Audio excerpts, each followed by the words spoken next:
Retailers have had enough with brazen thefts every single day at stores from coast to coast. Walgreens is now trying a few different approaches, including a remodeled anti-theft store right here in the city. Tia Ewing takes a look. A Chicago Walgreens has a prescription to treat store theft, and there are others like it across the country. Inside this Walgreens on State and Roosevelt, right in the South Loop, the inside of the store looks like something straight out of the Jetsons. You need a card to make a payment, and if you don't see what you want here, behind this order pickup counter is a locked door full of merchandise that only an employee can get for you, but you must order and pay for it first. Back in May, Walgreens told local residents, quote, this redesigned store will have the latest in e-commerce offerings to increase customer service, mitigate theft, and increase safety for customers and employees. Retail theft isn't just rising, it's exploding. Stores like Walgreens, CVS, Rite Aid, all over the country, they are on the record saying they've lost over $100 billion from retail theft. And without real support from law enforcement, they're going to continue to close. Walgreens is predicting they're going to close up to 450 stores, and they're going to be leaving vulnerable neighborhoods without local pharmacies where they can get their medicine and other things that they need. But here's the part no one is talking about. Politicians are pointing their fingers at the corporations when they are the ones at fault by passing these very lax laws in these blue states that have these soft on crime policies. And as these stores continue to close, they create these voids where people can't get the things that they need as easily as they would right now. Because the real reason these stores are closing, no one's really talking about. I'm going to show you exactly what they don't want you to see. Don't forget, hit that subscribe button, drop a like, drop a hype.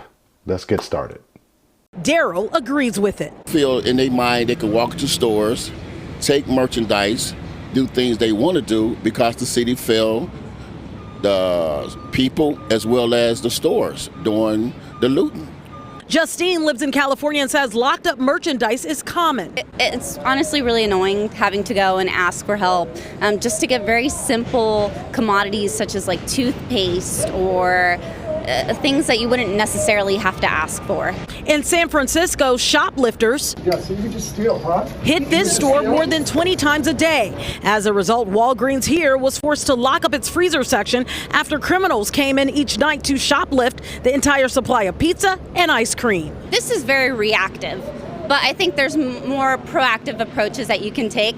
In a statement, Walgreens says that retail theft is one of their top challenges facing their industry, and they continue to take preventative measures. It went on to say the company aims to deliver the best patient and customer experience.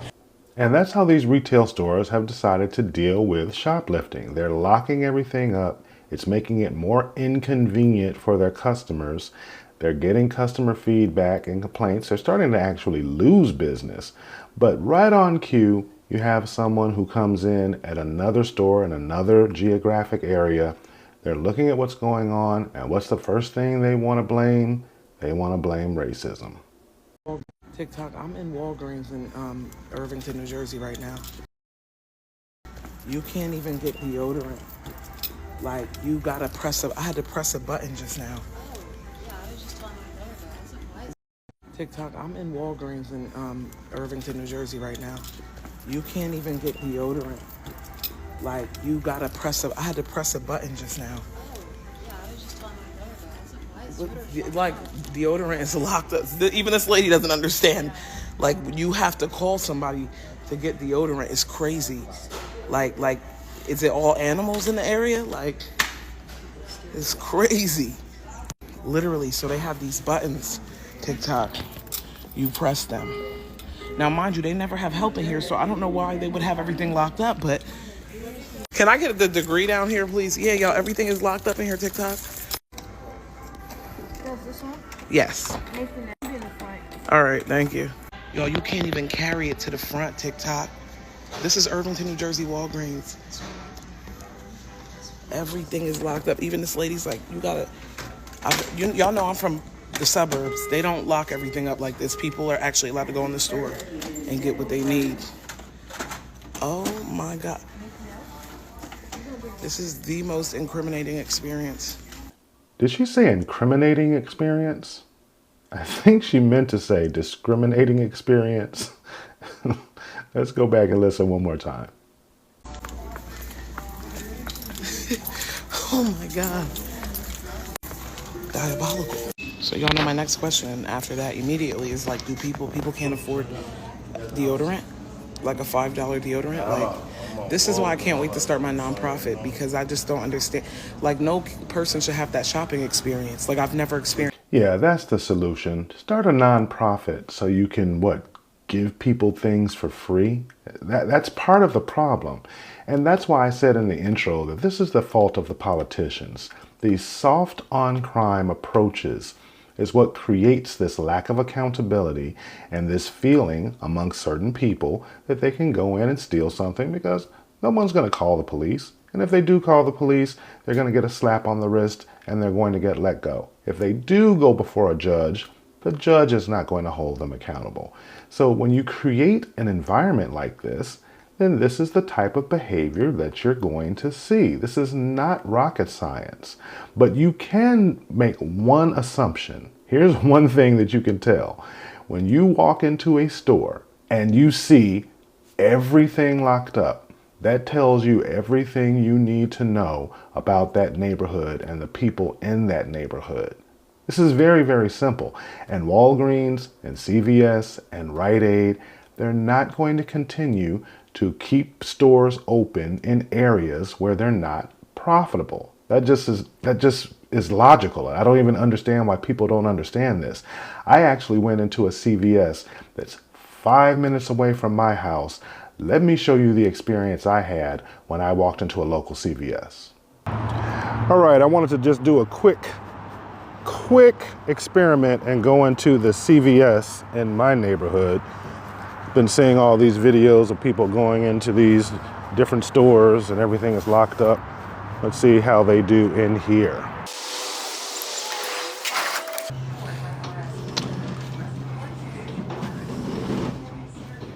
All right, as you can see, no makeup is locked up. Everything is easily accessible. I don't see anything locked up so far. This is down the makeup aisle. Let's go down the soap aisle and lotion. Again, nothing locked up. Matter of fact, I don't see anything locked up in this store. Going down the candy aisle. Where's the candy aisle? Oh, yeah, this is household cleaners. Nothing locked up over here. Here's the candy aisle. Absolutely nothing is locked up. I don't have to press any buttons. I don't have to ask for any help. I can just walk into this location, grab anything that I need to grab, and go. Is this the point that we've gotten to as America, that you can tell if you're in a nice neighborhood because you go into a CVS or into a Walgreens and nothing is locked up? Is that where we are as America? I'm in the far west or southwest suburbs of Chicago. Like I said, absolutely nothing is locked up. But I live in a nice neighborhood where there's not a lot of crime. So don't blame Walgreens and don't blame CVS. Blame the people in your neighborhood that keep robbing the place and making it inconvenient for everybody else. And that's the bottom line, everybody. I've heard plenty of individuals blame grocery stores or blame pharmacies for leaving areas because of corporate racism. And then they turn around and say, now we've got food deserts, now we've got pharmacy deserts. If you hold people accountable who are going in and robbing the stores, if you insist that local politicians pass laws that hold people accountable and make sure that they are punished when they go out and commit these acts, and if you insist that your local police department goes into these areas and enforces the laws when they're on the books, and lastly, if we make sure that judges understand that they have to actually hold these people accountable, and if they don't, we're going to vote them out. This is what we have to do as citizens. We have to contact our politicians, our local police departments, and our judges if we want these private corporations to maintain their presence in our neighborhoods. They don't owe it to anybody to open up a store, and least of all, they don't owe it to anyone to maintain a store presence if it's not going to be profitable, if they don't have support from local politicians and law enforcement and the judges and just the laws that allow them to operate and to remain profitable so that they can bring a service to you and to me. That's the bottom line. You don't want to have to travel outside of your neighborhood. You don't want to have to travel miles and miles away to find a local pharmacy if you can just stand up, make sure that your neighborhood has a minimum standard, they comport themselves in such a way that stores don't close, and then it doesn't inconvenience everyone else in the community. But we've got to stop looking the other way. We've got to hold the people who are creating these types of deserts, quote unquote, we've got to make sure we're holding them accountable. It's not my fault if you can't afford whatever it is that you want to buy, and just because you can't afford it doesn't give you a right to go in and steal, and it certainly doesn't give an entire neighborhood the right to steal, such that a store is going to close and then, like I said, impact everyone in the community who are law-abiding citizens. But I want to know what you're thinking. Do you think corporations should stay open in areas where they're not profitable just because the area is socioeconomically depressed? Or should we be making individuals who are committing these antisocial acts, should we be holding them accountable? I appreciate you for hanging out this long. Like I said, go ahead, hit that subscribe button, drop a like, drop a hype. That helps the show. Let's get the conversation started in the comments section. I appreciate you for hanging out this long, and I'll catch you in the next one.